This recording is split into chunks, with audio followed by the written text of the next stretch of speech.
what I thought about the music and not just say, this is what you're going to record. And he'd always said, if you don't like the song, you're going to be singing it, so you better like it. Crystal Gayle called herself the accident. The youngest of 8 kids born into a Kentucky coal cabin where meals were thin beans and scraps. Her father coughed black dust until he collapsed when she was 8. She spent years living in her famous sister's shadow, hearing whispers that her success was borrowed. But something changed. After decades of 61 inches of hair, dragging across stages and causing her real physical pain, after grief that never fully healed, Crystal made choices nobody expected. What her life looks like now in Nashville will surprise you. The woman behind that hair is nothing like the image. Crystal Gayle came into the world with a name that did not sound like it belonged to a star. She was born Brenda Gayle Webb on January 9, 1951, in the hard hills of Kentucky. She was the youngest of 8 kids, and the house they called home in Butcher Hollow was a small cabin that shook in winter and baked in summer. Coal dust floated everywhere.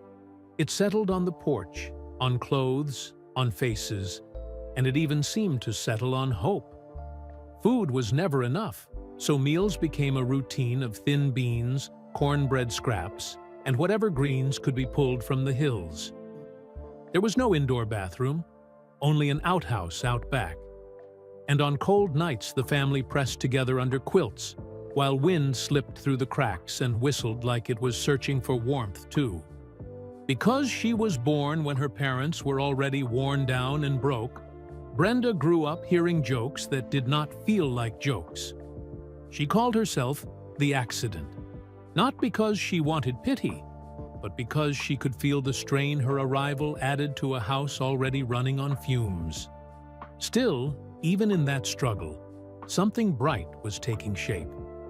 Neighbors did not have money either, so they traded what they could. Sometimes it was food, sometimes it was help, and sometimes it was music. Their living room could turn into a tiny stage, and the kind of night that started with worry could end with laughter. Brenda was so small she was barely steady on her feet, yet she would sing anyway, and the grown-ups would listen like the song itself was a kind of bread. Her mother, Clara, worked until her hands looked older than they should. Her father, Melvin, everyone called him Ted, went down into the mines. He did it again and again because 8 kids still needed to eat. The mines gave him a paycheck, but they also gave him something darker. Dust filled his lungs year after year, and that black lung sickness took hold. By the time Brenda's memories were forming, her father's breathing already sounded like a struggle. He coughed so much that the sound became part of the house, and the rags he used would stain with black phlegm. He was tough, but toughness did not stop the damage. It only helped him hide it for a while. Then the ground under the family shifted again. When Brenda was still very young, the Kentucky mines shut down, and the little income they had disappeared. So they packed up what they could and moved to Wabash, Indiana, chasing factory work and hoping doctors could help Ted. They ended up in a worn miners' colony where the houses sat close together like tired boxes. The hills were gone. The creek's swims were gone. Now there were flat streets, factory horns, and a new kind of loneliness. Brenda's accent softened as she tried to fit in, but poverty came along for the ride. The food stayed scarce. The clothes stayed patched. The shame followed her into school, so she learned to keep her head down and her feelings even lower. And then the worst part arrived. In 1959, Ted collapsed from a massive stroke. Brenda was only 8. One moment he was there, the next he was gone, and the house that already felt fragile suddenly felt empty, in a way she could not explain. The funeral passed, and something strange happened. She did not cry, not because she did not care, but because her grief turned inward and locked itself tight. It began showing up in her hands, in nervous movements that she could not control, and in habits like biting her nails until they bled. She grew quiet and withdrawn, as if speaking might crack her open. Clara tried to help the best way she knew how, and when she took her to a stern doctor, he gave Brenda a sharp command to stop. That harsh moment did not erase the pain, but it jolted her into holding herself together in a new way. She learned how to look fine while feeling anything but fine. Clara did not have the luxury of falling apart. She was widowed with kids still at home, bills still coming, and no soft landing waiting. So she worked. She took jobs that were exhausting and thankless, and she kept taking them. She cleaned, she helped, she did whatever paid, and she did it while still trying to keep a family standing. Brenda watched all of it. She watched the tired walk. She watched the early mornings. She watched the way her mother pushed through because nobody else would. That kind of survival teaches a child something sharp. It teaches you that love can look like sacrifice. It teaches you that quitting is not always an option. While all this was happening, one person in the family seemed to belong to another world. Loretta Lynn was 19 years older, already married young, already stepping into fame. To Brenda, Loretta was both a sister and a distant legend. That distance created a quiet ache. She did not get the normal big sister comfort because Loretta's life was moving fast and far away. So Brenda grew up with a gap where guidance could have been. And later, when Brenda began singing for real, that gap turned into something else. It turned into a shadow. When the music business finally reached for her, it did not reach for Brenda first. It reached for Loretta's little sister. People introduced her that way. People talked about her that way. And even when she tried her best, the comparisons kept coming, like she was being measured before she even spoke. Loretta helped her, and that help came from love, but it also came with a weight. The same connection that opened doors also made it harder to walk through them as her own person. That tension did not always show in public, but it lived in the background, building quiet resentment and quiet hurt. So, Brenda made a choice, and it was not an easy one. She stopped trying to sound like someone else. She stepped away from the lane people kept pushing her into. She leaned into what was natural for her voice, smooth and soft and different. And that was the start of her real life. Not the life built from family stories, but the life built from her own decisions. By 1974, she had spent years recording songs that sounded so close to Loretta's style that even radio people got confused. Her biggest early single, "I've Cried the Blue Right Out of My Eyes," did not break her out of the box. It only proved she could survive inside it. But surviving was not the same as winning. She was tired of being introduced as a copy. She was tired of hearing that her success was borrowed. So she walked away from that setup and signed with United Artists, even though some people whispered it was a mistake. That move changed everything because it placed her with producer Alan Reynolds, who heard what others ignored. He told her the truth in a simple way. Her voice was too smooth for the rough mold they kept handing her. So they shaped a new sound, softer and more radio-friendly, the kind of sound that made traditional folks roll their eyes. Yet that sound fit her like a dress she was meant to wear. At first, the change did not look like a miracle. The early songs did not explode overnight. But then, Wrong Road Again arrived, and it did something important. It proved she was not a clone. It climbed the charts and stayed there long enough for people to stop talking about Loretta for a minute and start listening to Crystal. That was the real shift. Because once a listener hears you as you, They do not want you as anyone else. Then came the song that sealed it. Don't It Make My Brown Eyes Blue did not just succeed. It spread. It crossed lines that were supposed to stay closed. Country and pop, Nashville and beyond. It became the kind of song that plays so often, it starts to feel like it has always been there. And when she won a Grammy for it, the message became impossible to ignore. The girl from dirt floors and patched clothes was not visiting the spotlight.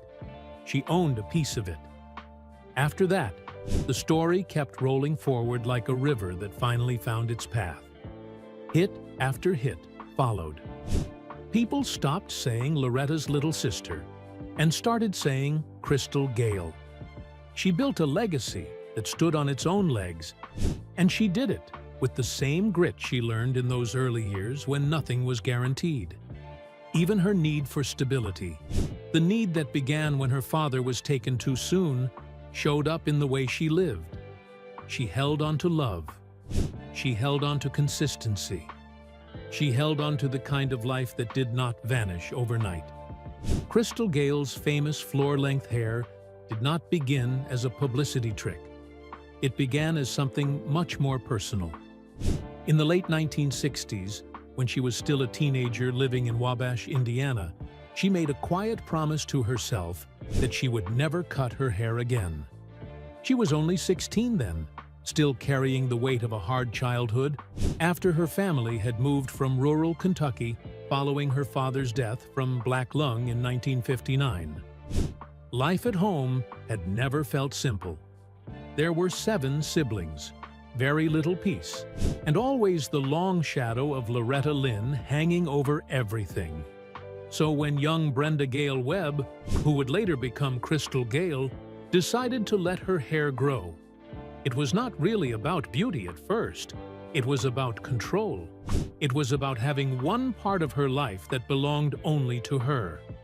That choice stayed with her. It grew with her. And before anyone in the music business understood what it would become, it had already become part of who she was. Her mother, Clara, had once pushed shorter, more polished styles, but Crystal moved in the other direction. She held on to softness, length, and a kind of quiet defiance. By 1970, when she was 19 and signing with Decca Records, her hair had already reached her knees. In Nashville, where people were used to neat bobs and safer looks, it stood out right away. Still, Crystal did not build her image around it in the beginning. She simply lived with it, and over time, it became impossible for people to separate the woman from the hair. Then fame arrived, and what had started as a private promise turned into a public signature. After her breakout success with Don't It Make My Brown Eyes Blue in 1977, the image became unforgettable.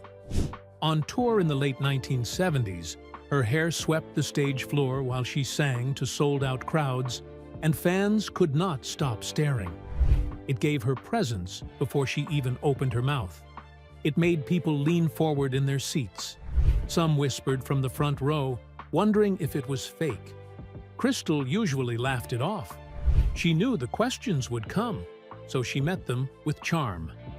During her CBS special in 1979, she joked that it was all hers and that it grew an inch a month.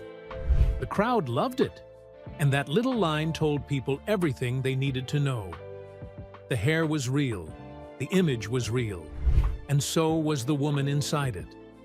As the years passed, the hair kept growing, and it stopped being just a striking feature.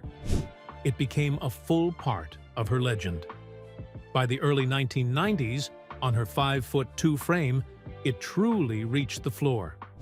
Reports later measured it at 61 inches, which meant it fell around her like a living cape.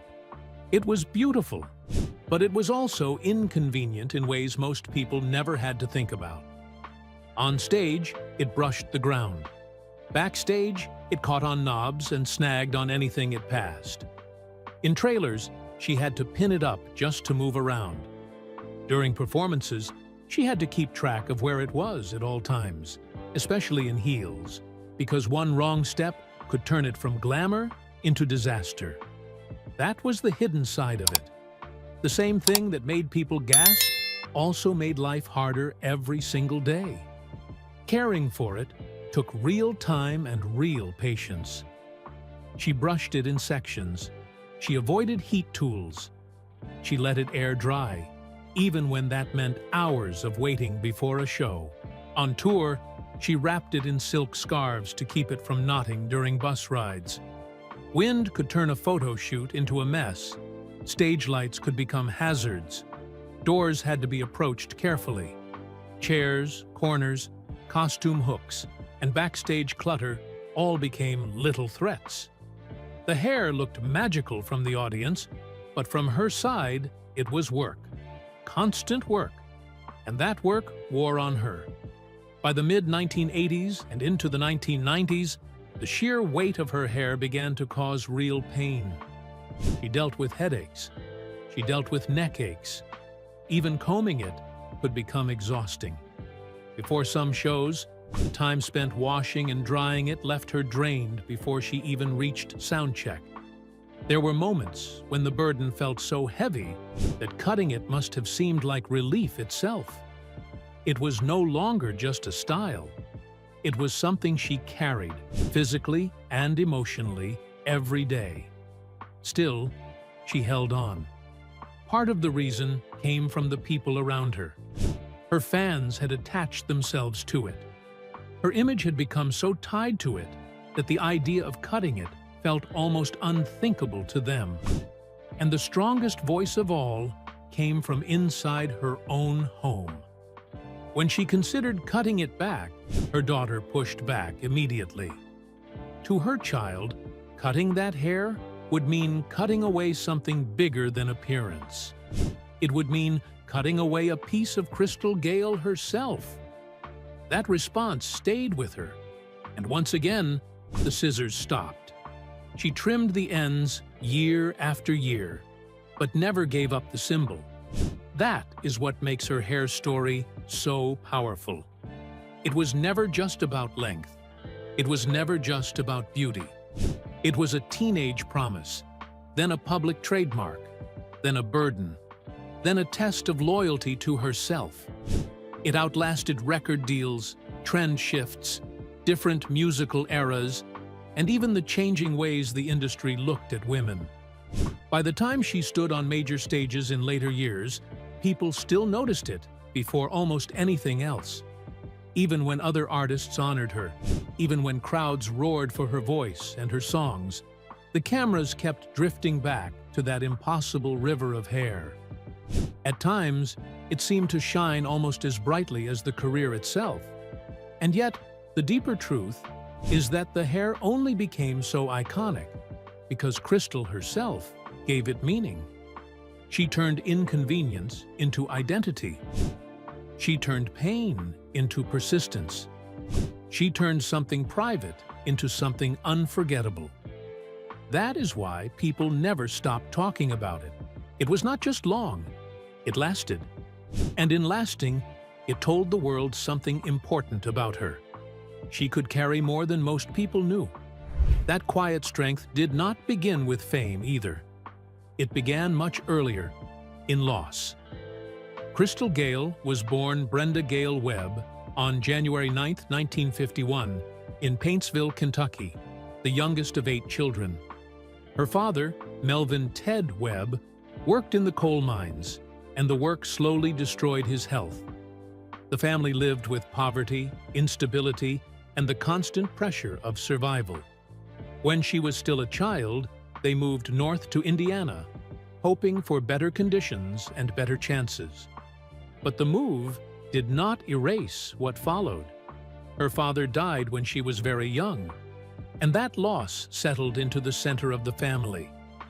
For Crystal, being the youngest only deepened the loneliness. One by one, her older siblings were already moving into their own lives, their own struggles, and their own ambitions. Some chased music. Some chased distance. Some simply disappeared into adulthood while she was still trying to understand what childhood even was. The house that should have felt full could suddenly feel empty. And in that silence, music became her refuge. It gave shape to feelings she did not have the words for. It gave her a place to put sorrow without having to explain it. That habit stayed with her for the rest of her life. While the public saw grace, polish, and calm, she often carried private grief underneath it. Family losses kept coming. Pain did not stop just because success arrived. Her brother J. Lee Webb struggled heavily, and the family had to carry that too. Other deaths followed in later years, and with each one, Crystal seemed to respond the same way. She would mourn, then return to the stage. She would cry in private, then stand in the spotlight as if nothing had happened. It was not coldness, it was survival. She had learned early that life did not pause for heartbreak, so she kept moving even when her heart was heavy. That same pattern showed up in her career. Even after she entered the music business, acceptance did not come easily. At first, she was introduced through the name everyone already knew. She was Loretta Lynn's younger sister. That label helped open a door, but it also trapped her in a very narrow space. Early on, the industry tried to shape her into a version of Loretta. The sound was pushed in that direction. The image was pushed in that direction. The message was clear. Be familiar. Be safe. Be the little sister. But Crystal could not live there forever. She respected Loretta deeply, yet she knew that if she stayed in that mold, she would never truly become herself. So she changed direction. She moved toward a smoother, softer sound. It still held country at its core, but it opened the door to pop. That shift changed everything. Songs like Wrong Road Again hinted at what was coming, and then Don't It Make My Brown Eyes Blue exploded. Suddenly, she was not standing in anyone's shadow. She was making a sound of her own. Still, the success came with a strange cost. Country purists thought she had gone too far toward pop. Pop listeners sometimes saw her as too country. She was winning, but she was also caught between worlds. That in-between place shaped her more than people realized. From the outside, it looked glamorous. She had the gowns, the long hair, the polished television appearances, the hit songs, and the growing reputation. But inside, there was always tension. She was trying to protect herself from grief, from comparison, from industry judgment, and from the pressure of always appearing untouched by any of it. The polished image worked, but it also became armor. It helped her stand there smiling while carrying things most people never saw. Through all of that, one relationship gave her steady ground. Long before the biggest tours and the platinum records, there was Bill Gatzimos. Their story began in high school in Wabash, Indiana, before Crystal Gayle was even Crystal Gayle to the world. At that point, she was still Brenda Gayle Webb, still young, still shy, still finding her way. Bill was not drawn in by fame because fame had not happened yet. He knew her before the image, before the success, before the pressure. That mattered. It meant their bond was built on something real from the start. They stayed together through those early, uncertain years, and when they married in 1971, they were stepping into a future that neither of them could fully predict. Crystal's career was only beginning. The path ahead was unstable. The early records were not doing what people had hoped. The comparisons to Loretta were constant. But Bill believed in her, and that belief became part of the foundation she stood on. When she needed to break away from the old image and risk a new sound, he was there. When the business became demanding and complicated, he did more than support her emotionally. He became part of the machinery that kept her life together. Eventually, Bill stepped fully into the role of manager, and that changed the shape of everything behind the scenes. While Crystal stood under the lights, Bill handled the pressure away from the stage. He dealt with contracts, bookings, negotiations, schedules, and all the noise that can swallow an artist whole. He took care of the business so she could focus on the music. That quiet work mattered more than most people noticed. The music industry is full of love stories that broke under stress, ego, alcohol, distance, and constant travel. Somehow, theirs did not. And one reason is that Bill never seemed interested in making himself part of the show. He stayed steady, he stayed useful, he stayed present. That steadiness became even more important once their family grew. Crystal was not only trying to be a singer with a successful career, she was also trying to be a wife, a mother, a daughter, and a sister, often all at the same time, while grief and obligation kept rising in the background. When children entered the picture, the balancing act became even more intense. There were tours, recordings, and public appearances, but there were also backstage feedings, rushed family moments, and the painful awareness that time at home was always limited. Bill helped hold that world together. He protected her space when life became too loud. He handled crises quietly. He made it possible for her to keep going. That is one reason their marriage stands out so much. In a world where so many country music relationships collapsed under pressure, theirs endured. It did not survive because they lived in fantasy. It survived because they built habits of loyalty and steadiness that were stronger than the chaos around them. Crystal had already seen how hard marriage could become through the lives of others close to her. She knew how fame could damage a home. So the fact that she and Bill remained intact year after year says something real about what they created together. It was not flashy. It was solid. Even with that support, one relationship remained especially complicated in the eyes of the public, and that was her bond with Loretta Lynn. From the outside, people were always eager to turn their connection into a simple story. They wanted easy rivalry, easy jealousy, easy headlines. But real family never works that neatly. Crystal loved Loretta deeply. Loretta helped open the first doors for her. There was admiration, gratitude, and history between them that could never be erased. At the same time, there were tensions that lived quietly beneath the surface for years. Some of those tensions came from the very thing that made Crystal successful. Once her crossover sound took off and her image became more glamorous, the contrast between the sisters only grew sharper. Loretta came to represent a rawer, more traditional kind of country truth.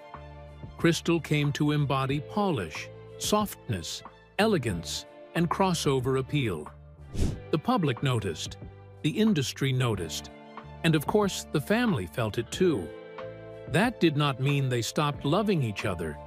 It meant they were human. Sisters can admire one another and still bruise one another. They can stand on the same stage and still carry hurts no audience can see. For Crystal, that quiet ache stayed alive for years. She wanted approval. She wanted pride. She wanted to feel seen on her own terms, not simply measured against the family legend standing next to her. Sometimes the distance between them seemed emotional more than physical. They could share a moment publicly and still feel far apart in private. But even then, love remained underneath the strain. It never disappeared. It just lived beside the pain. That truth became even more moving in Loretta's final years. As time softened old tensions, Crystal stepped closer. What the public often missed was the tenderness that returned in those later days. The relationship was no longer about the old comparisons. It became about presence, memory, and care. After Loretta's health declined, Crystal showed up in ways that were deeply personal and far removed from cameras. The little sister, who once lived in the giant shadow of a legend, was now simply a sister again. That shift mattered. It gave space for something gentler. It gave room for forgiveness. And after Loretta's death, the loss seemed to settle into Crystal's life in a new way. Grief changed the color of things. It made the past feel closer. It made memory more active. It made family feel more important than ever. In that season of life, Crystal seemed to move even more clearly toward peace. The world still knew her as the woman with the hair, the hits, the glamour, the voice, and the elegance. But underneath all of that was someone who had spent a lifetime carrying sorrow carefully and turning it into song. That is why the image of her home in Nashville feels so fitting. After decades in the spotlight, after all the records, all the touring, all the scrutiny, she settled into a quieter life. Not a life of loud celebrity display, but one built around privacy, family, routine, and calm. Her home became less of a symbol of wealth and more of a symbol of refuge. It was the kind of place where a person who had spent so many years giving herself to audiences could finally exhale. And that quieter life makes sense when you look at the path behind her. She had already lived the hard parts. She had already known childhood loss, family pain, industry pressure, public expectation, and the strange loneliness that can live inside success. So the simplicity of her later years feels earned. Cooking at home, spending time with children and grandchildren, trimming the touring schedule, protecting peace, and choosing meaningful appearances over endless motion all reflect a woman who no longer needs noise to prove anything. Even her finances seem to tell the same story. She built a strong career, made smart choices, and lived without the kind of extravagance people often expect from stars. The success did not push her toward spectacle. Instead, it gave her the freedom to choose a softer life. That choice says a lot about who she really is. For someone who once spent years fighting to be recognized as her own person, peace may have become the greatest success of all. And that is really the thread connecting everything: the hair, the grief, the music, the marriage, the family, the quiet home, the careful life. None of these things stand alone. They all belong to the same story. A young girl from a struggling family learned to survive by holding on to what was hers. First it was her voice. Then it was her image. Then it was her sense of self. Along the way, she lost people, endured pressure, and built a life that could have easily broken under the weight of fame. But it did not. Crystal Gayle did not just become memorable because she looked different or sang beautifully. She became memorable because she carried herself through each chapter with a kind of quiet endurance that people could feel, even if they could not always name it. She made softness look strong. She made elegance look durable. She made survival look graceful.